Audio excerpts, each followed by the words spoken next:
Are you living in a hurry? When you're constantly overwhelmed with work, your stomach growling because you haven't had a proper meal, your eyes sore from lack of sleep, and countless nights spent awake by your workstation. Perhaps you're racing against time, striving to achieve an unfinished dream, but your steps are too rushed, and you forget to love yourself, taking care of your family, friends, and even nature around you. But now, let's join Whyso in this podcast episode. Who will stay with the children in the dark ocean? Before we begin, listeners, please note that this podcast may contain heavy emotions, so consider carefully before deciding to stay and listen. Mom discovered her search history. She fell into a crisis. When she had sleepless nights, using many ways to sleep, even resorting to sleeping pills to get a few hours of shut-eye. But her mind was filled with negative thoughts. She couldn't sleep, but drowsily saw herself lying there, the red water blending with her long hair. Something on thee? Her eyes were dry. Not a tear in sight. No trace of tears. She thought a lot about death, trying to find joy to forget those negative emotions. But the negative emotions always seemed to win. She kept herself busy, maintaining her hobbies. But in every drawing, every note, there was a gloomy color. Pain encircled and suffocated her body. One day, she wanted to end it all, her hands tightly holding on. Her eyes were shut tight. Suddenly, the image of a little girl lying in a daze appeared. But this time, there were tears on her mother's weary face.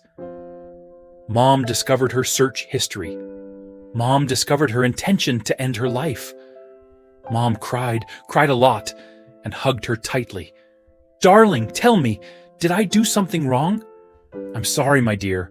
Let's go see the doctor together. The doctor will cure you." Seeing her mother cry, she felt heartbroken. She once wished she was important to someone. But then she realized, if she were truly important to someone, they might end up being the ones hurt in the end. Her thoughts were so conflicting. She wanted to be someone who could be cherished and remembered, but sometimes she preferred them to forget her or ignore her, because when they reached out to her, they would still be somewhat hurt. Is it necessary to be important to someone? She didn't know. She just wanted to be cared for, gently and tenderly. They would remember her when they saw something, remember her favorite things, remember what she hated, and avoid those things. Simply, she wanted to be cared for and held tightly. She craved warmth, but sometimes wanted to run away when mentally unstable. She knew she could die at any time. She both feared the embrace and craved it desperately. Yes, she feared being left like that, so she always built a barrier for herself. Or had her own rules, like never relying entirely on anyone, no matter how much it hurt. Because she knew once she relied, she would rely entirely and lose her support. Then she would be a lifeless body floating in the cold, lonely sea without an island, gradually submerged by old memories and her own negativity. Who will stay beside the children in the dark ocean, perhaps? There's mom, dad, family, a lover, friends, pets, and even strangers she's never met. But the child still seemed doubtful about that. Where is the dark ocean? Try Googling the term dark ocean, and you won't find any images of a dark sea. So does it mean it doesn't exist? No. The dark ocean is a deep water area located in the central Atlantic Ocean, also known as the Atlantic Ocean Abyssal Plain. The name dark ocean is not an official term and is not used by scientists. The name was given because when seen it reflects extreme darkness, cold, and mystery. The dark ocean has a depth of up to 6,000 meters, so no sunlight can penetrate and reach this deep water. How was the dark ocean formed? without discussing complex geographical knowledge, how geological plates moved and collided to create such a harsh environment.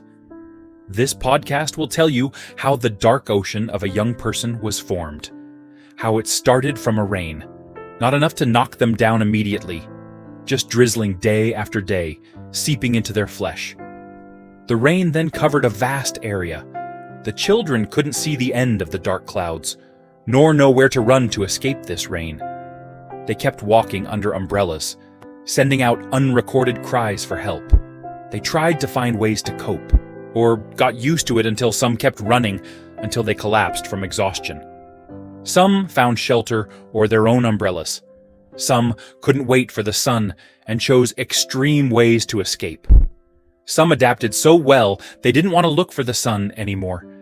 Year after year, the rains kept falling, mixed with the salty taste of tears, and accumulated gradually, until one day, around the children was an immense expanse of water, with not a single ray of light. Some children stayed in the dark ocean all their lives. Where does depression come from? From genes, from intense childhood experiences, from toxic family relationships, from a cold social environment, or a combination of all these factors. Currently, it can only be concluded that there is no single cause of depression. Depression has biological, psychological, and social reasons. These factors also interact, making it increasingly difficult to pinpoint the cause of depression. Who does depression attack? Children, the elderly, teenagers, adults, men, and women. What kind of destruction does depression bring? I don't know. I really don't know the immense pain these children are enduring.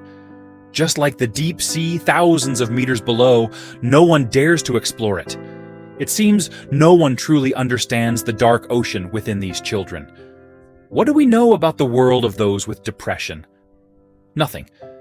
But do you really want to know what the world wrapped in the dark ocean looks like? When you Google the term dark ocean, you won't find any sea. What you'll see are books, including one with the same title by author Dang Huang Jiang. To be honest, I couldn't read the book in one go. I had to break my reading into parts. I felt suffocated and needed long breaks after each chapter. The author even had to warn readers at the beginning of the book. The true stories here can cause heavy emotions. Please be aware, no one wants to add more negative emotions to themselves. In the videos about the book Dark Ocean, posted by Whyso, there are comments saying if you're feeling fine, please don't read these books. Negative emotions are indeed very contagious. Pain is more haunting than joy of the same intensity. It doesn't only spread directly from person to person, but also through intermediaries like sounds, images, things, and events, through the mirror neuron system. When an emotion is experienced by someone for a long time, it becomes their own emotion. At that moment, they have officially caught the emotional contagion, like a haunting story from Dang Huang Jiang's Dark Ocean, the story of Uyen and Hien, 21 years old. Witnessing her father frequently beating her mother as a child, Uyen grew up with severe mental trauma. In grade 11, the first signs of post-traumatic stress disorder appeared, causing her to withdraw physically and mentally and just wanting to die. But her parents never acknowledged the existence of the disease. They thought she was acting, saying they don't fight anymore, so there's no reason for her to be in pain.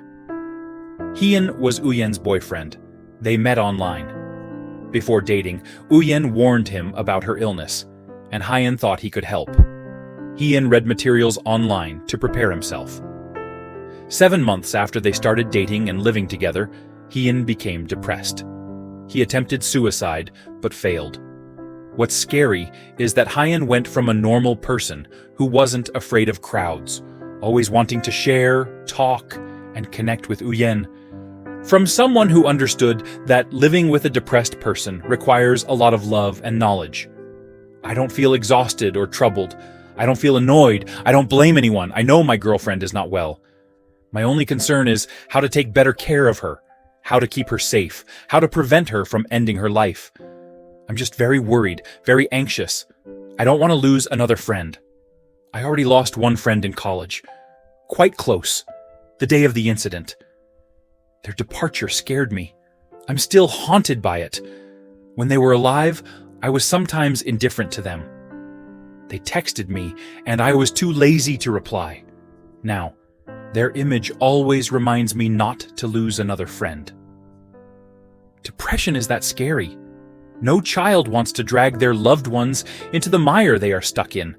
That's why those children are still doubtful, afraid of hurting the people around them. After that day, I stopped reading. I felt confused. If depression can spread like that, who dares to come close and stay with the children drowning in the deep, bottomless water?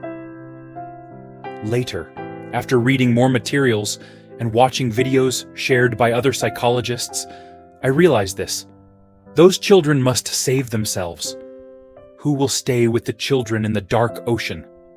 I will, because I have successfully swum out of my own deep, dark ocean. I understand the immense pain when lost in that hopeless sea. It's a very slow process. At some points, I thought I would drown completely, but I didn't. I'm still here, talking to you through this podcast, so I will stay and share my experiences with you. Perhaps it's a rain that soaked me, making me cold and full of scars, yet still helped me grow stronger every day. So you have to swim. Swim as best as you can to find the light. There are also family members, friends, pets, or even strangers who will throw you life buoys. But no one will pull you ashore, because you have to swim yourself to save yourself.